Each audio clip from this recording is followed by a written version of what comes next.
Aujourd'hui, on va voir ce qu'est un phaseur et d'où proviennent ces deux termes, J oméga L et 1 sur J oméga C. Qu'est-ce que ça signifie et d'où proviennent ces deux termes? Ces deux termes contiennent la lettre J. J signifie le nombre complexe ou imaginaire, si tu préfères. Pour comprendre un phaseur, il faut qu'on explique ce que c'est un nombre complexe, d'accord?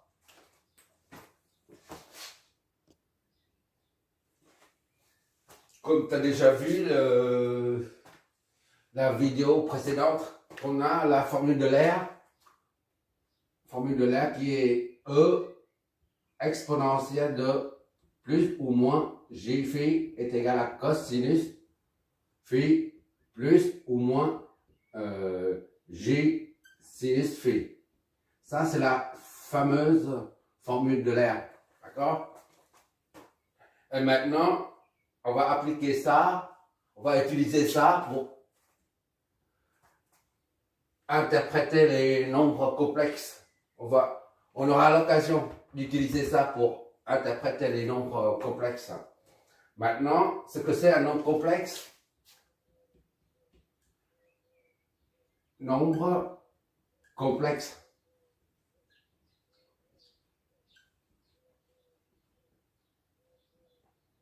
Z, voilà. On note Z comme ça. Il y en a qui notent comme ça, Z, une barre, ou alors d'autres encore, Z, une barre en dessous. Je préfère cette notation pour éviter pour bien distinguer le moins, le signe moins. Des fois, on se trompe avec les signes moins. D'accord? J'ai mis un chapeau comme ça. Cette notation date des années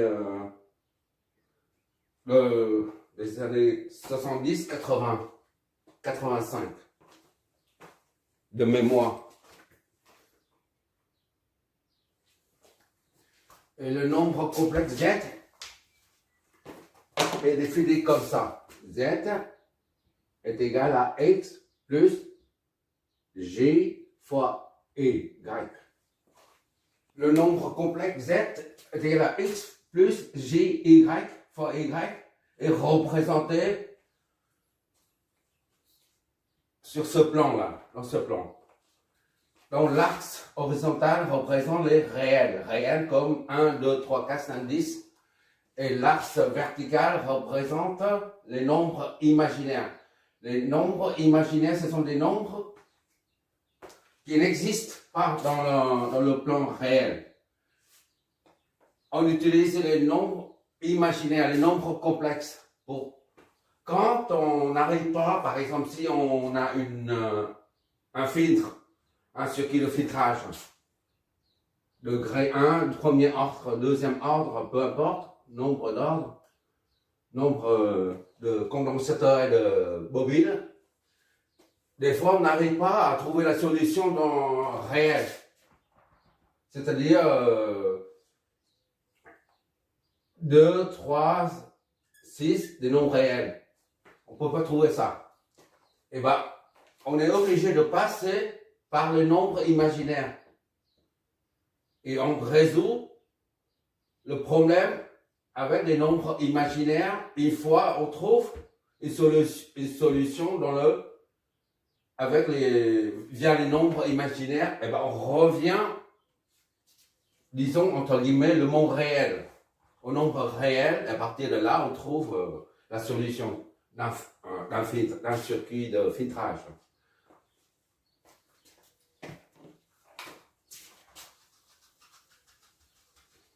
Là, c'est l'axe X, par exemple, et là, c'est la longueur du nombre complexe,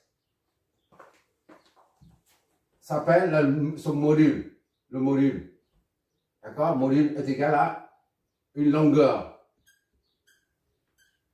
Donc, c'est un nombre réel. D'accord? Une longueur Z, c'est ici. Le module de Z est égal à M, est égal à réel. Parce qu'une longueur, lorsqu'il s'agit d'une longueur, c'est quelque chose de mesurable. D'accord? C'est pour ça, c'est un nombre réel. Et pour avoir la longueur ou le module de z, on utilise Pythagore. C'est-à-dire, z est égal à m est égal à x au carré plus y au carré. Voilà.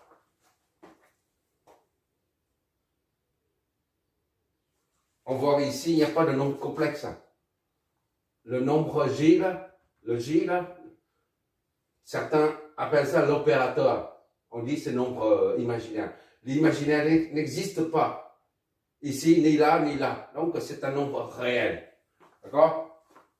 Et puisque x au carré, y au carré, ce sont des quantités positives. Et le tout sous la racine carrée, tout ça, c'est positif. C'est-à-dire, z, un module d'un nombre complexe est toujours positif, égal ou supérieur à 0. Ça s'appelle forme, le nombre complexe sous forme cartésienne. Forme cartésienne. D'accord? Maintenant, on peut exprimer le nombre complexe z sous forme polaire.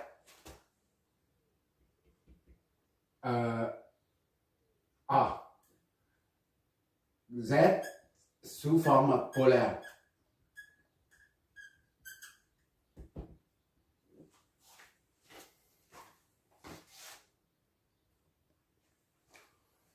Sous forme polaire, le nombre complexe se présente comme ça. Z est égal à le module et l'angle. L'amphi, c'est ça, d'ici à là. Voilà. Et si tu fais une projection d'ici à là, tu as Y, d'accord? Ou ici à là, tu mets ici à là, c'est Y. Et si tu fais la projection du point Z, sur l'axe horizontal, tu as X. D'accord?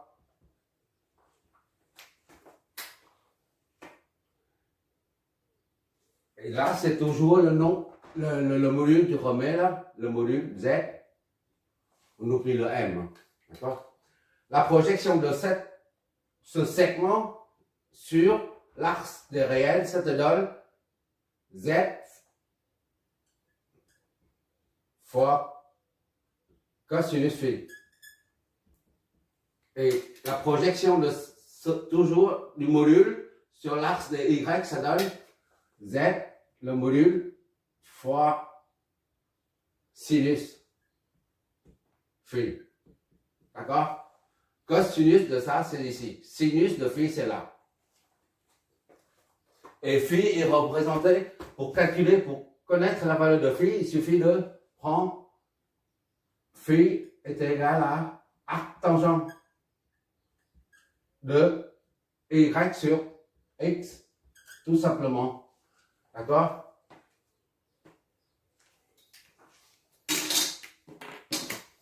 Ça, c'est nombre complexe, forme cartésienne. D'accord? Et là, c'est forme polaire. Forme polaire. Polaire. Forme cartésien, t'as que le module à trouver. Quand on dit que forme polaire, il faut connaître aussi l'angle. Phi. Et le module, c'est toujours le même. Tu prends x au carré plus y au carré, ça te donne tout ça sous la racine, ça donne le module, d'accord? Et le nombre complexe peut être exprimé sous la troisième forme. C'est la forme... c'est quoi déjà? Je ne me rappelle plus comment ça s'appelle. exponentielle, la forme exponentielle. Oui. Oui. Forme exponentielle.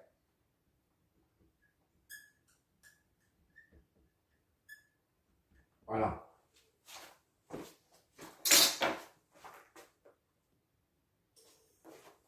On va appeler ici là par 1. Ici, 2.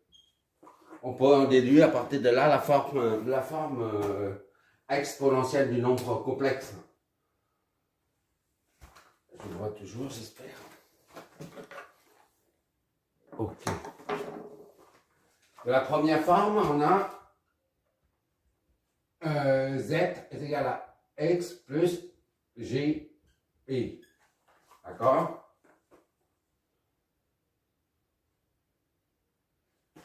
Alors, x est égal à, ici, là. X est égal à z fois cos sinus phi.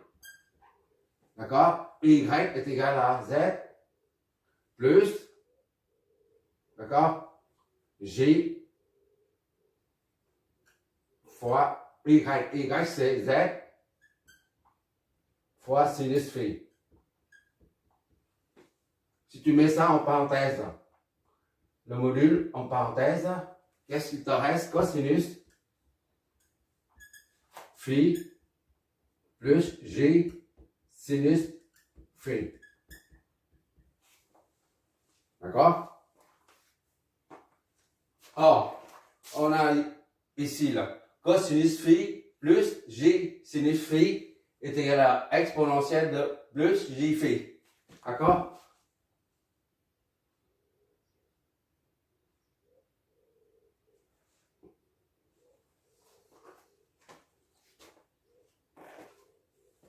Z, c'est Z. D'accord? C'est pas X. Ça, c'est X. Ça représente X. Ça représente Y. D'accord? Or, ici, là, c'est 0, disons. 0, ça nous donne Z. On remet, est égal à Z fois ça. Tout ça, ça vient de 0. Cos E plus G et phi. Ça, c'est la forme exponentielle du nombre complexe. D'accord? 0, 1, 2, 3. Ça, c'est 3. Troisième forme.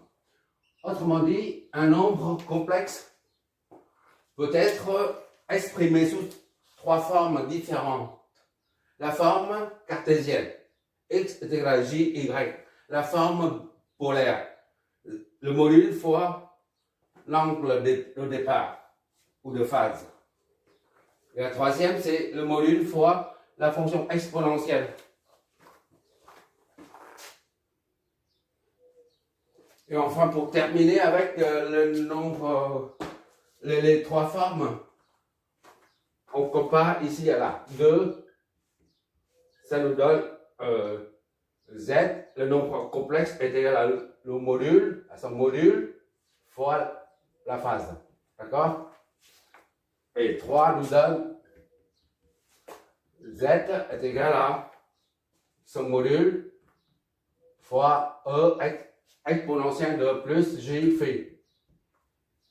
Et par conséquent, ça est égal à ça. Donc ça est égal à ça. E plus J phi est égal à ça. Voilà. C'est tout ce que tu as à retenir. Maintenant, c'est fini la révision concernant les nombres complexes. On utilise ça, ça et ça.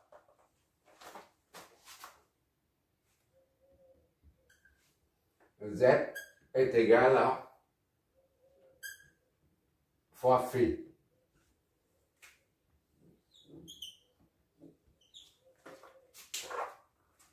Voilà.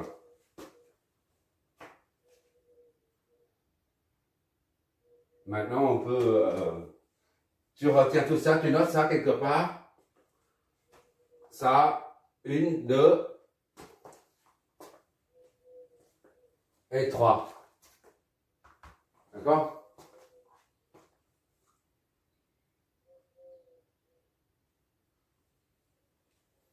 Bon, avec tout ça, on a tout ce qu'il faut pour montrer ce que c'est un phaseur. Et une fois le phaseur est défini, on attaque directement les circuits en courant alternatif via les phaseurs. Parce que pour analyser un circuit électrique ou électronique dans le domaine temporel, eh ben, ça devient inextricable. C'est très long. S'il y a plusieurs branches, par exemple ici, un contrôle, ici une résistance, et après une inductance, et après c'est résistance, inductance, tout ça. Et si tu essaies d'analyser rien que ce circuit, par exemple, dans le domaine temporel, eh ben, tu n'es jamais sorti de l'auberge si tu n'utilises pas les phaseurs.